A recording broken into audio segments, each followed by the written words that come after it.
নমস্কার সবাইকে। আজ আমি ভেটকি মাছ দিয়ে একটা অপূর্ব স্বাদের রেসিপি শেয়ার করব। নারকোল সর্ষে পোস্ত দিয়ে ভেটকি ভাপে। প্রথমে আমি মাছগুলোকে ভালো করে ধুয়ে নেব। এরপর লবণ আর হলুদ মাখিয়ে আমি মাছগুলোকে রেখে দেব 5 মিনিট মতো। এতে লবণটা মাছের গায়ে বসে যাবে। একটু বড় সাইজের ভেটকি নেবেন, মাঝারি সাইজের ভেটকি দিয়েও হবে, তবে ছোট সাইজের ভেটকি দিয়ে করবেন না, এতে খেতে অতটা স্বাদ হবে না। এরপর একটা আমি মশলার পেস্ট তৈরি করে নেব। নারকোল, সর্ষে, পোস্ত, আমি এখানে কালো সর্ষে ব্যবহার করেছিলাম, কাঁচা লঙ্কা, লবণ আর হলুদ, এটা দিয়ে একটা মিহি পেস্ট করে নেব। এরপর আমি মাছের মধ্যে বড় চামচের 4 চামচ পরিমাণ এই নারকোল সর্ষে পোস্ত বাটাটা দিয়ে মাছটাকে ভালো করে মেখে নেব, যেন সব মশলাগুলো মাছের গায়ে ভালো করে লেগে যায়, এইভাবে করে মাখিয়ে নিতে হবে। এরপর আমি দিয়ে দেবো বেশ খানিকটা, ধরুন 5 থেকে 6 চামচ মতো কাঁচা সর্ষের তেল আমি মাছটার ওপর ছড়িয়ে দেবো।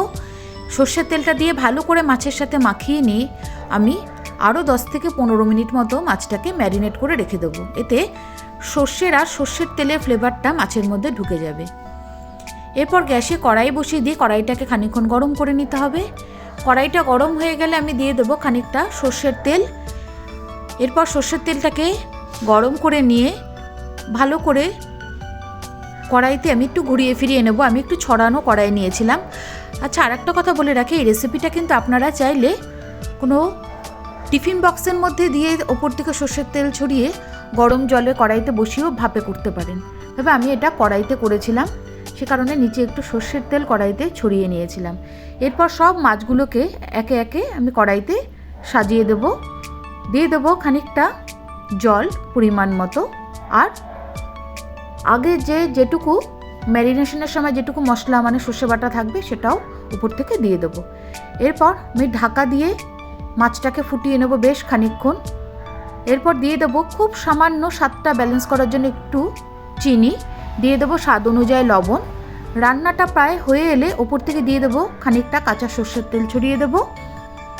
এরপর বেশ কয়েকটা চেরা কাঁচা লঙ্কা ওপর থেকে ছড়িয়ে দিয়ে মাছটাকে ঢেকে রাখবো কড়াইতে খানিকক্ষণ। দেখুন রেসিপিটা একদম তৈরি হয়ে গেছে। কেমন লাগলো অবশ্যই কিন্তু কমেন্টে জানাবেন, আর ভালো লাগলে অবশ্যই শেয়ার করে দেবেন।